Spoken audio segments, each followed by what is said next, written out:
Professor Freudus, CEC here in Amerika wieder zu sein. Wenn ich Sie sehe, sicher. He loved Jewish jokes. I have told him many, and I wish that I could just, the thing I wish most is that I would have a record in which I could capture Einstein's laughter when he heard a good Jewish joke. He would laugh, his laughter sounded something like the bark of a contented seal, you know. I mean, it was a very strange sound. What do you think of prohibition, Professor? Ich trinke nicht, also ist mir das ganz gleich. He doesn't drink at all, so he is not interested in this question. It was like someone who looked for many, many, many dimensions, whether they'll be proven or not, and could see the whole.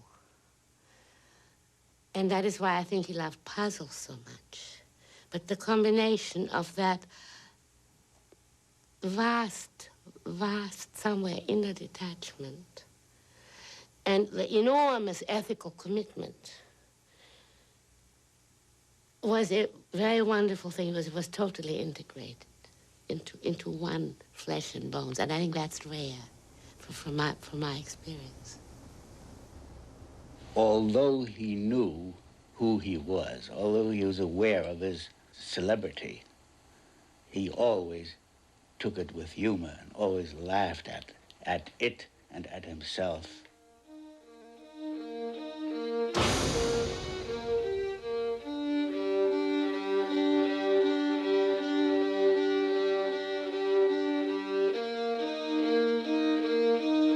When Einstein arrived in America in the early 1930s, he was already a mythic figure.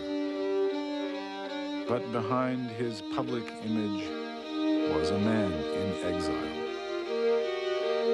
A loner pulled into the public eye.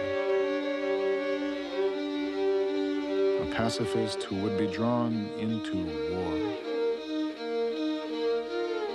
A scientist who believed in God.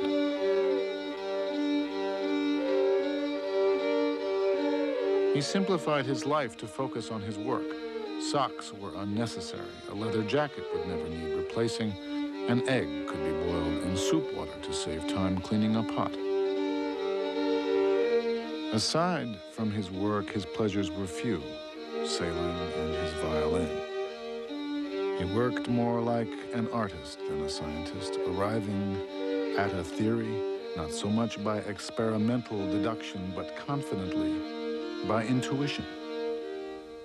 The significance of Einstein's work is that it was really fundamental to an understanding of the nature of the universe, the nature of the world in which we live, and that it was characterized by an astonishing amount of originality. New ideas are what are important about Einstein's theories. Not to be cowed by authority, not to be awed by what the ancestors said. It is, in other words, it is an attitude where you take a fresh look at any question that comes your way. And in that regard, Einstein was among the greatest a man of science of all time, one may say, in finding where the question is. When he was 15 years old, he had asked himself, what would the world look like if I were speeding along on a motorcycle at the speed of light? What would I see? Well, you see, he answered that question in his 1905 paper on special relativity. And presumably, from the time he was 15 until 25 or 26, 1905, he kept thinking about that question. That same year, working at the patent office in Bern, Switzerland, he published 3 papers that changed man's conception of the universe. He questioned our basic notions of time and space that had lasted 300 years and gave the world a revolutionary new way of understanding it. His still unproven theory of relativity shocked the world with new images. A time traveler straddling a light beam, a falling elevator in outer space, a yardstick that would expand and contract depending on its velocity. It would be 15 years before science would be able to verify his audacious vision. He waited confidently, calling the effort to provide proof the detail work.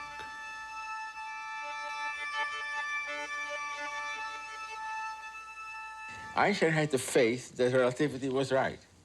Now, why do you have such a faith? Because it is simple, it is beautiful, and those are the criteria that were more important to him, as in fact to, I think, most scientists. More important than any other criteria one can think of.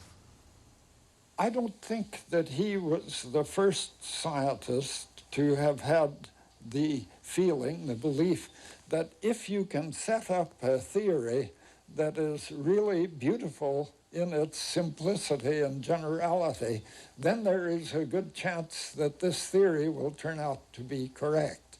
This, I think, was a guiding principle for Einstein, that there is sense and beauty in the physical world. One of his most important characteristics is that he was unafraid of time.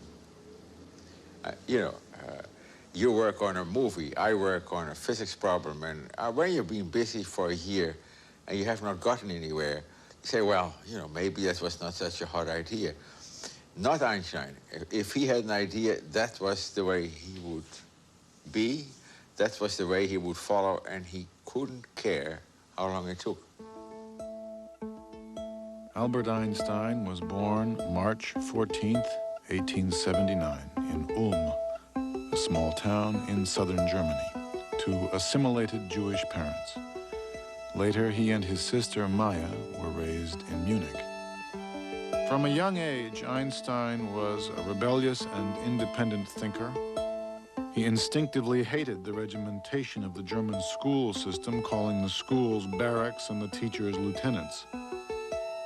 At home, he was stimulated more by a free exchange of ideas. His independent readings were not only in science, including his holy geometry book, but philosophy as well. Before he was of conscription age, finding the military posturing of the Germans ridiculous, he obtained a paper for 3 marks that rescinded his German citizenship.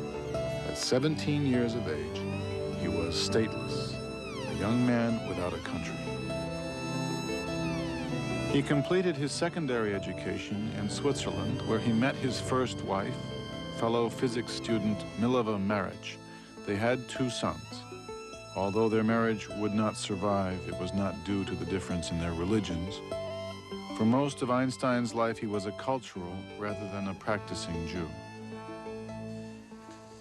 When he was a boy of 6 or 7, there was one year that he was very religious. He followed all the Jewish rites and precepts. And as he stole a friend, he would compose songs in honor of God, which he would sing to himself on his way to school. That vanished after about 1 year. But what did continue in Einstein was a feeling for the ethical codes by which man should live, a striving for peaceful coexistence. He developed an indifference for material things, calling each possession a stone tied round his neck. He wrote, "The commonplace goals of human endeavor, possessions, outward success, and luxury have always seemed to me despicable." In science, he found an escape from what he considered the dreariness of daily existence and a connection with a larger universe.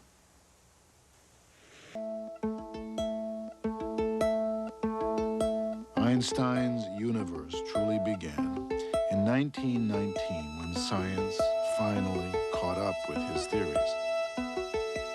Data taken during a solar eclipse measuring the displacement of a star confirmed his predictions of the bending of starlight and the gravitational field of the sun. Einstein's new universe made front-page news around the world, and he became an overnight celebrity.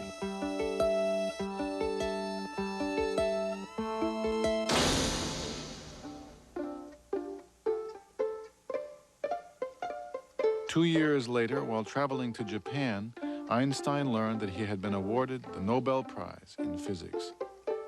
Not for his now famous theory of relativity, but for other work in physics, especially his equation for the photoelectric effect.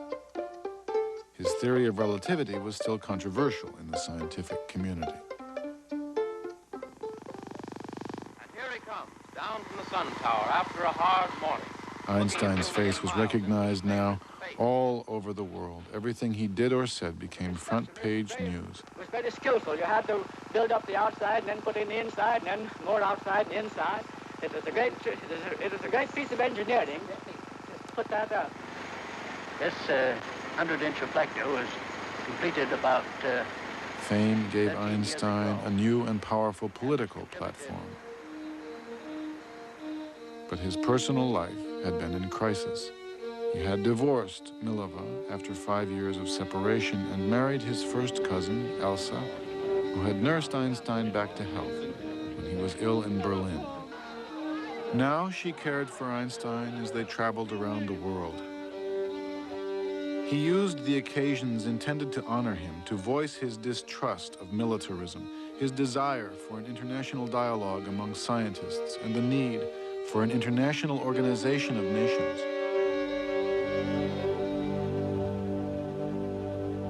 During the First World War, while a professor in Berlin, Einstein had been shocked to find many of his fellow scientists supporting the war, equating German culture with German militarism. The first time that Einstein made any political public statement was during the First World War, when a very small number of people made a proposal for all intellectuals in Europe to band together to help keep alive Europe's culture. In the course of time, he became what you may call a pacifist. For example, he was a great admirer of Gandhi's ideas of passive resistance. He was very much in favor of people not joining armies of whatever nation. The nature of his pacifism is perhaps best stated in the word supranationalism. With Mahatma Gandhi, he signed a manifesto against obligatory military service, suggesting that if only 2% of the population of each country refused induction, there could be no armies.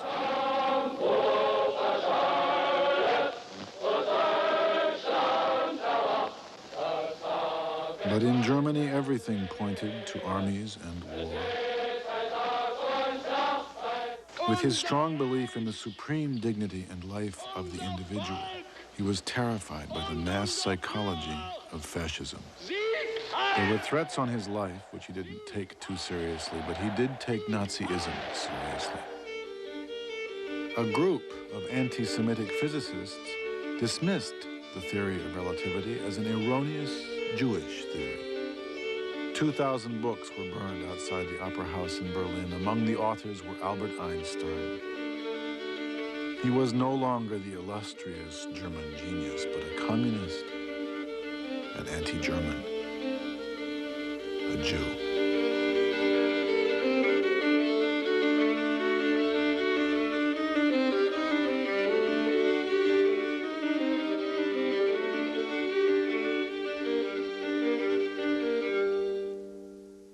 I've often asked myself the question, what do we mean when we say that Einstein was a Jew? But first of all, there is his own self-affirmation. He felt himself to be a Jew. He was attached to the prophetic element, I believe, in the Jewish legacy and tradition. He was a Jew in the sense that whatever happened to Jews happened to him. And this, of course, was dramatized by the fact that Nazi Germany couldn't possibly sustain him because he was a Jew. No matter how great was his eminence, he was the victim of the Jewish fate and of the Jewish affliction. And in a sense, his wandering in the later years of his life seemed to symbolize the condition of the Jewish people as a people which had much influence but no power to open a single door. He never forgave the Germans for what they had done. Never. And there are several very moving short pieces written by him, such as one contribution dealing with the destruction of the ghetto in Warsaw. On the other hand, that was slightly the paradox, he was deeply rooted in the German culture. We always spoke German together, because that is the best way I could follow the nuance of his personality.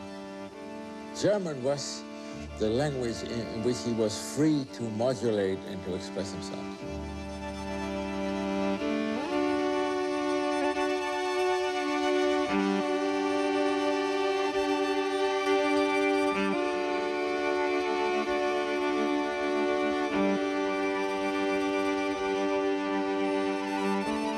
In 1929, in Kaputh, outside of Berlin, Einstein and Elsa built a summer residence which he called his hut.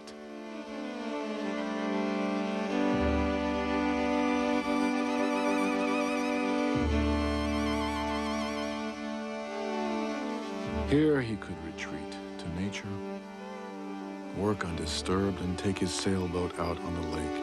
It was an idyllic place where he felt comfortable, where, Elsa wrote a friend, even the local Nazis loved Einstein. But only 3 summers passed before the Nazis came to power, and while Einstein and Elsa were out of the country, the Nazis raided their home and confiscated their property. The summer home was turned into an Aryan youth house.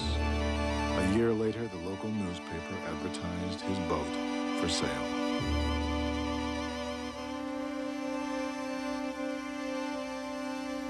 Einstein was never to return to Germany again.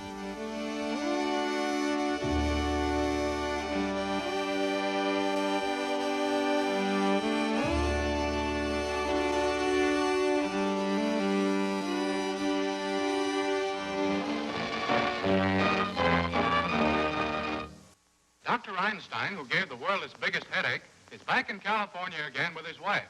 They've been fog-bound all night in San Pedro Harbor.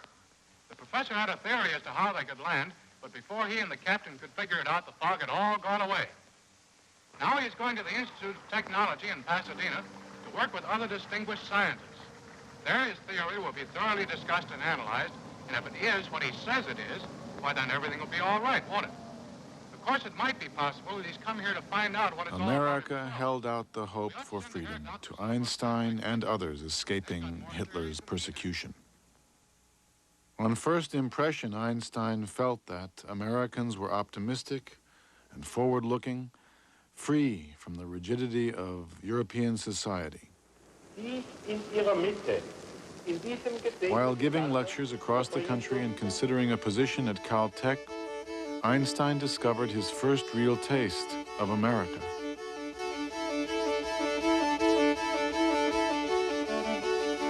He wrote, "I've been staying for 2 months in this country of contradictions and surprises where one alternates between admiration and head-shaking."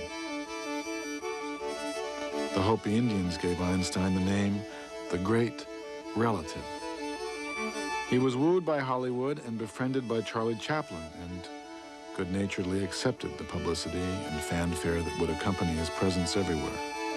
Chaplin took Einstein to a premiere of his film City Lights. When the crowds surrounded their limousine, Einstein asked, "What does it mean?" Chaplin replied, nothing. Einstein's first trip to the United States 2 years earlier was prompted at the request of the Zionist leader Chaim Weizmann for the purpose of raising funds for the planned Hebrew University in Jerusalem. He was sympathetic to preserving the Jewish culture and community and had made a special visit to Palestine in 1923. He was drawn to the spirit of the young Zionists, but never chose to live there. His path would lead to America. The question why he chose America as his final destination may even have a rather prosaic answer. Where could he go to? It may be the circumstance that just at that time, a man in New Jersey called Bamberger established an institute for advanced studies in which the members would really have no duties incumbent upon them. I know because I've had that distinction. You don't have to do anything if you don't want to. You don't have to publish if you don't want to. You don't have to give lectures if you don't want to. You're entirely alone with the ability to think, to speculate, not to think, not to speculate. And I think this appealed to his libertarian feeling that he didn't want to be enclosed. At the Institute, working with 2 assistants, Einstein continued his grand search for a single theory that would encompass all of nature. A grand scheme that would unify both the large forces of the planets and the small forces of the atom. He worked very intensely with 1 or 2 or 3 people at most, and had very little contact on a day-to-day basis with the other younger members of the Institute. He liked to talk about his work, his ideas, and see how another person would react to it. The general method, which we wanted to follow, usually was suggested by Einstein. The detailed procedures which we used, well, were sometimes proposed by Einstein and sometimes by Peter Bergman or myself. There were innumerable jokes and misunderstandings about Bergman and Bergman. But it is very important to stress that we worked not on a basis of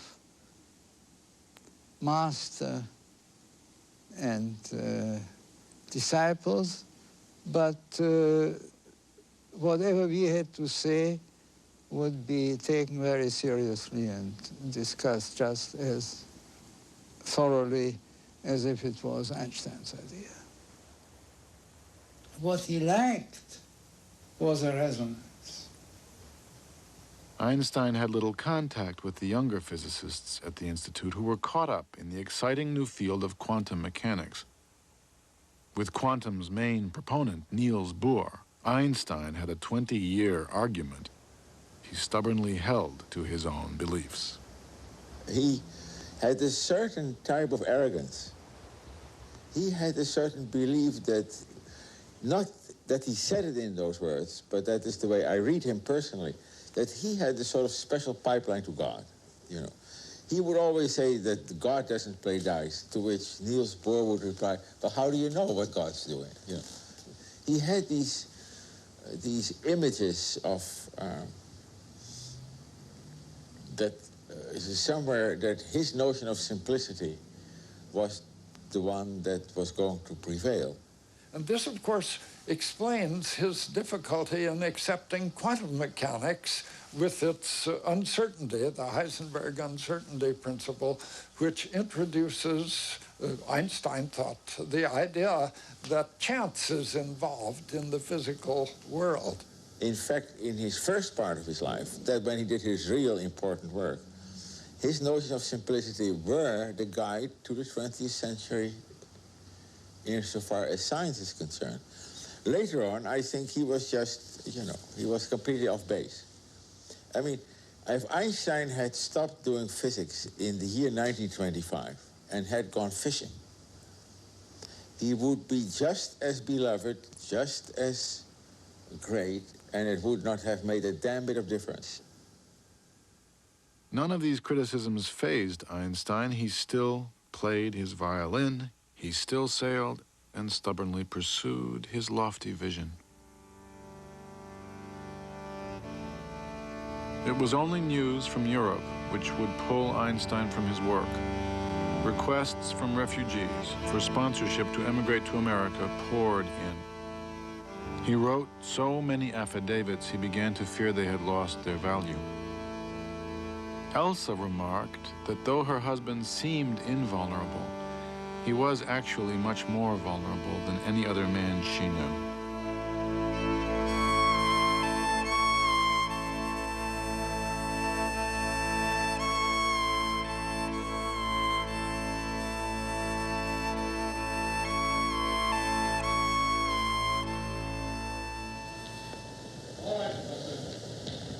We are concerned here with an act of humanity, with the maintaining of cultural values, and not least with a measure of considerable political importance. The effect upon all nations, and not least upon the Germans, of the fate of these innocent people, so maliciously persecuted, must not be underestimated. To leave these victims to their misery would be a heavy blow to all those who believe in human solidarity and would encourage those who believe only in force and oppression and who act accordingly. When the Nazis came into power, Einstein, I think, was faced with a dilemma. Should he continue with his pacifism, or should he do what he could to resist the Nazis in their effort to get control of the whole world? He said that he would be willing to subscribe to the idea to resist force with force.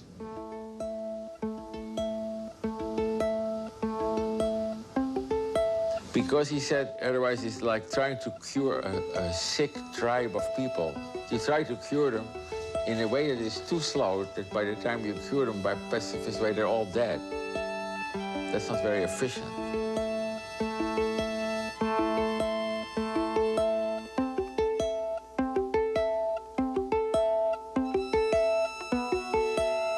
Einstein wrote a close friend, due to the wretched traditions of the Germans, who are such a badly messed up people, it will be very difficult to remedy the situation by sensible, not to speak of humane, means. I keep hoping that at the end of the war, with God's benevolent help, they will largely kill each other off. Many absolute pacifists felt betrayed by Einstein's militant pacifism. But Hitler forced his hand.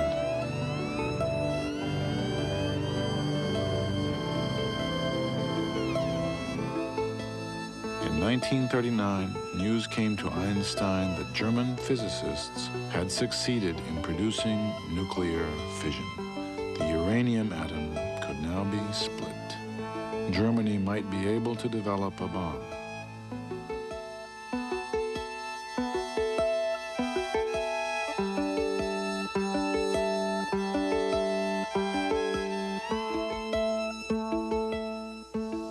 We were very worried that the Germans will develop atomic weapons. We wanted, therefore, to interest the United States to develop nuclear weapons so that Hitler should not be the only one to possess them. And it was a friend of mine, Dr. Szilard, who had the idea that Einstein should write a letter to Roosevelt, and maybe that will have some effect. He did not know about the fission process, which was, of course, the basis of the difficulty. But he understood it in 15 minutes, and he dictated a letter. It was taken to Roosevelt, and Roosevelt appointed the Bureau of Standards.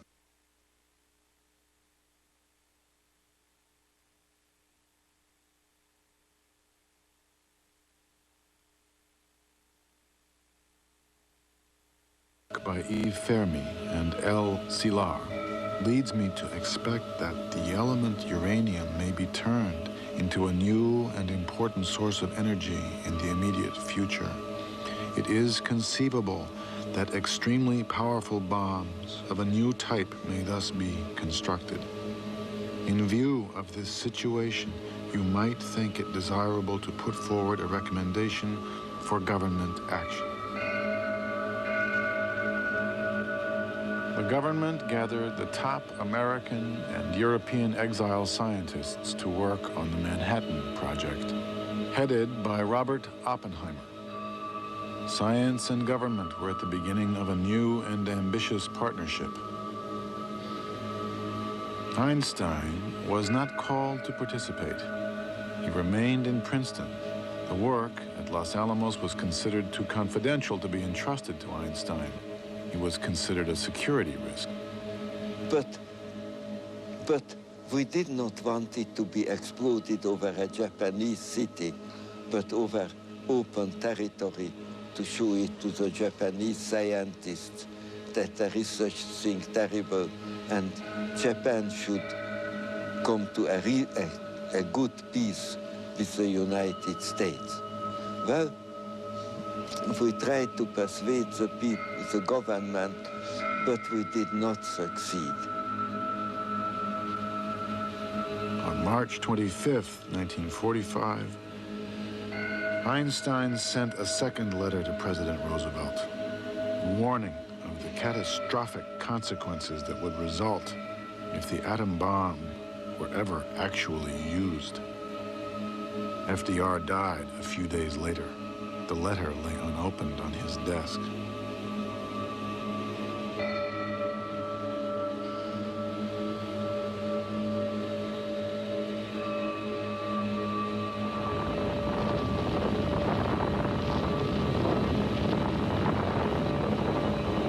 August 6th, 1945, the bomb was dropped on Hiroshima.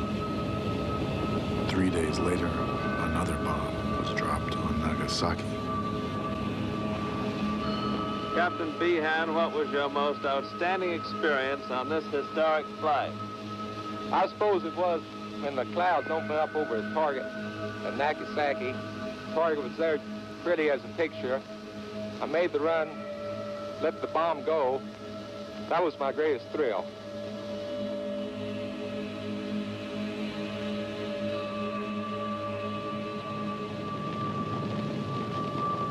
Einstein told a close friend when he heard the news, "I could burn my fingers that I wrote that first letter to Roosevelt."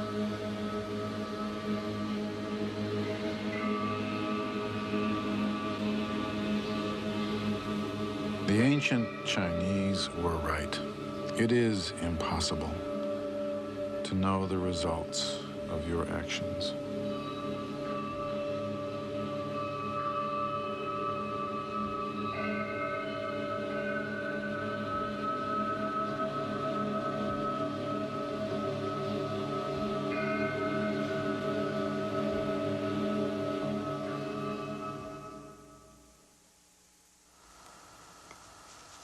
In this photograph, it's in front of 112 Mercer Street in Princeton, which was an old White House, which was just absolutely beautiful. It's a real, I don't know what's happened to it today. I hope that somebody would preserve that as a shrine. But although in his will it states that that shouldn't happen. Well, houses have spirits. I mean, there was something about that house.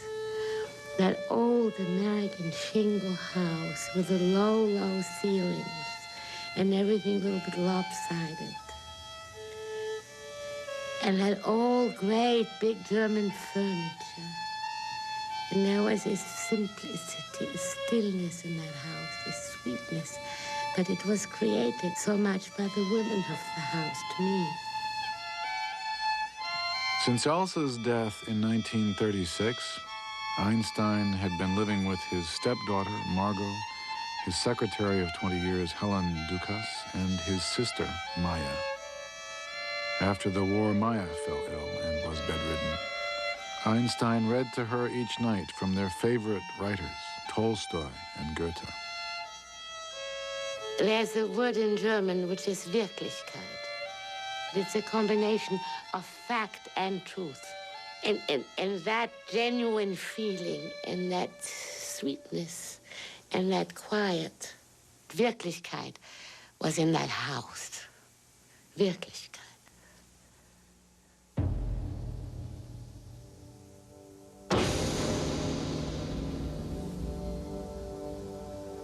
The media sensationalized Einstein's role in the building of the atom bomb. They called him the father of the bomb, but he was not. Although Einstein's theoretical formulation E equals mc squared was the basis for nuclear fission, it was only a description of nature, not a prescription for a bomb. Einstein did not feel guilty about his science, but he did feel guilty. I didn't see much of Einstein until after the war. We usually talked about world affairs rather than about science. One evening, Einstein said, and I tried to fix this in my mind while he was saying it, and immediately afterward I left, and as soon as he had gone back in the house, I got out my diary and wrote down just what he had said. He said, I made one mistake in my life when I signed that letter to President Roosevelt advocating that the atomic bombs be built. But perhaps I can be forgiven for that, because we all felt that there was a high probability that the Germans were working on this problem, and they might succeed and use the atomic bomb to become the master race. Einstein's link to the atom bomb brought an onslaught of letters and telegrams. Helen Dukas tried to protect him. He withdrew to Mercer Street. But the sweetness was not the same. Einstein's worst fears had been realized. The products of science were not benign. Man could now destroy the world. Einstein was burdened by the misuse of what he loved most, and believed that now a dramatic new way of thinking was needed. He felt a profound moral obligation to act. In 1946, the Emergency Committee of Atomic Scientists was set up. This committee collected several $100,000 from donors. It produced a film about the atomic bomb and the nature of nuclear war, advocating what Einstein was advocating at that time, that the time had come to give up the idea of settling disputes between the major powers by resorting to war, that the weapons finally had become too destructive to make it rational to follow this old pattern of going to war. So the emergency committee was set up with Einstein as the chairman, and it was usually called just the Einstein Committee. Einstein and other scientists wanted to moderate the partnership between science and government, feeling that it dangerously placed technology and its power in the wrong hands. We scientists who released this immense power have overwhelming responsibility in this world life and death struggle to harness atom. We ask your help in this fateful moment. That film might have had some pertinence if hydrogen bombs hadn't been developed in the period around 1950. Well, of course, the hydrogen bombs just emphasize the fact that nuclear war between the nuclear powers would just be pure insanity. The overkill capabilities are so great and cheap. The cheapest way to kill people is to use nuclear weapons. They're really remarkably cheap. Stattdessen ist sie grenzenloser Plunder und macht den großen Ursprung keine Ehre. There is no honor to the origin, this great technology. Es muss der Besen wieder sein gewesen und wie der Geist die Technik überwinden. Spirit must again conquer technology, overcome technology. Am weisen Meister wird die Welt genesen. On the wise master, the world will recover. In this case, the master again, not God. In this case, the master not Newton, but the master Einstein. This is the light of hope we tend to ignite today with a match. I don't know how much hope he had, but he felt at any rate obligated to make every possible effort on his part to bring the end of war about. I think like most people who have some idea of the destructiveness of nuclear weapons, he realized that the Third World War might well mean the end of, or almost certainly mean the end of civilization on Earth and possibly the end of life on Earth. What need is there for responsibility? I believe that the horrifying deterioration in the ethical conduct of people today stems from the mechanization and dehumanization of our lives, a disastrous byproduct of the development of the scientific and technical mentality. We are guilty. Man grows cold faster than the planet he inhabits. The hydrogen bomb appears on the public horizon as a probably attainable goal. Its accelerated development has been solemnly proclaimed by the President. If successful, radioactive poisoning of the atmosphere and hence annihilation of any life on Earth has been brought within the range of technical possibilities.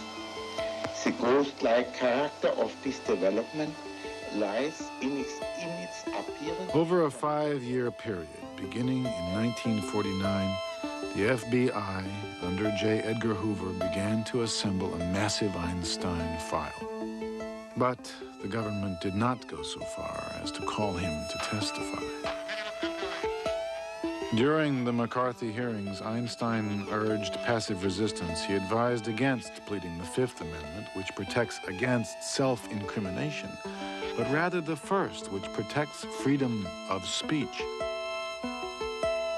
His friend Oppenheimer, accused of un-American communist sympathies, did not take Einstein's advice. He was somewhat out of tune with the spirit of the times. Let us not forget that the late 1940s, especially the 1950s, this was an age in which America didn't distinguish itself in terms of liberal democracy. It was the age of McCarthyism, of suspicion, the Rosenberg case, the persecution of Oppenheimer in the scientific field. It was not the atmosphere of freedom that should have existed in America. He didn't see America with its most attractive face, and I didn't feel that his union with the United States was a great success. No. I do not permit anything. Would you have anything to say about Dr. Oppenheimer's present status? I have already said. No.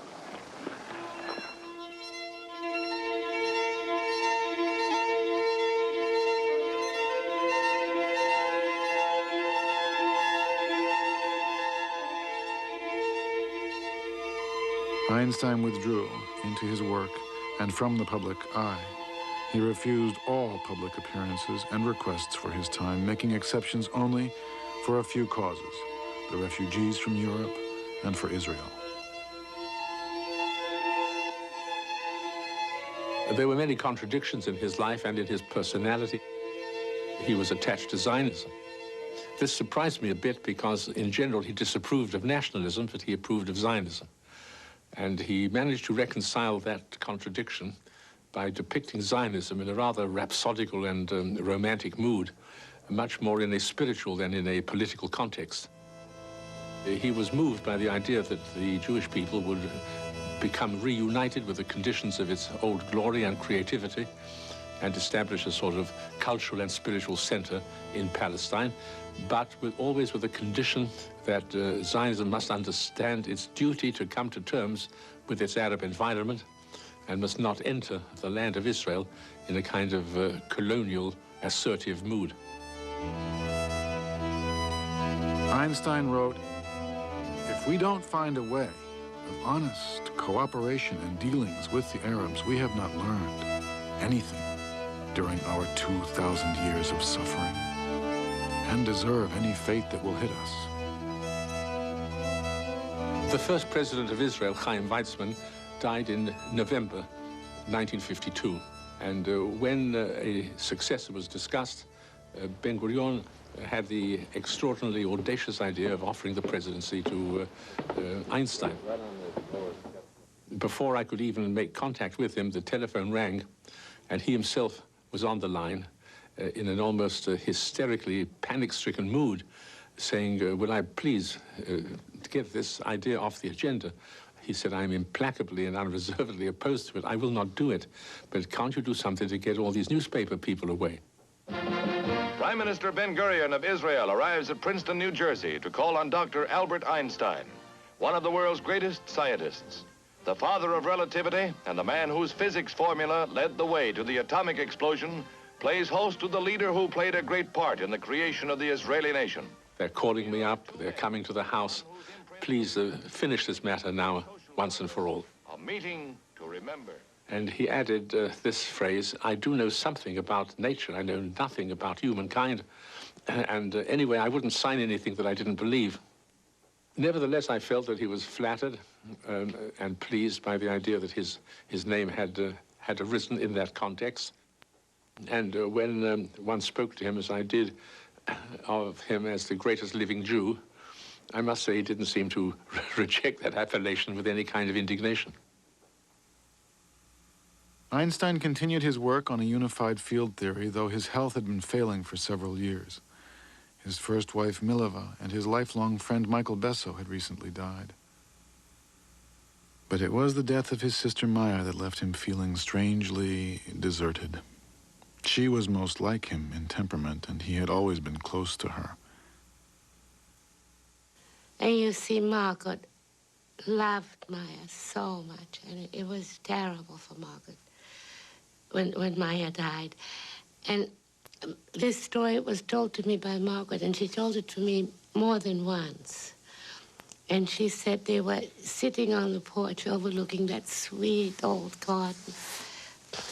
And Margaret was crying. And the professor said, ach, schau, Margot, schau ein bisschen hinein in die Natur und dann wirst du alles besser verstehen. Said, Margot, look deep into nature, and then you will understand everything better.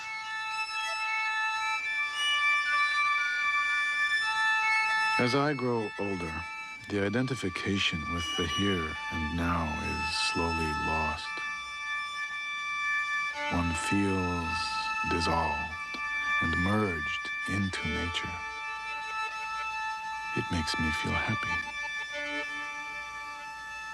The greatest experience we can have is the mysterious.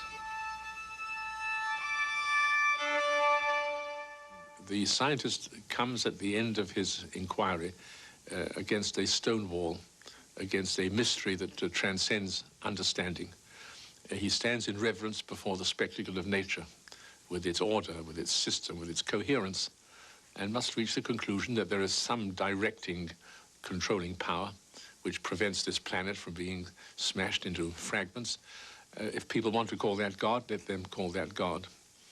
But he even makes a statement to the effect that the religious idea was not one that he can dismiss, because he himself has found that there is a realm beyond which human understanding stands impotent and helpless. He had an aneurysm in the aorta, which was very dangerous. He would have occasional pains in those last 6 years of his life. I never talked with Einstein about death. I never asked him, are you afraid or not afraid of death? It is a sense one has about a person. This lack of fear of time, this lack of concern of how long will it take before I will reach my goal. That, I think, translated itself ultimately in a lack of fear of death. And when, at the very end, the last week, when they said to him, we could try to operate you as a last resort. He said, no, he didn't want to be operated on. He says, I want to go when I'm ready, and I will do it in an elegant way. To learn more about Albert Einstein, visit pbs.org.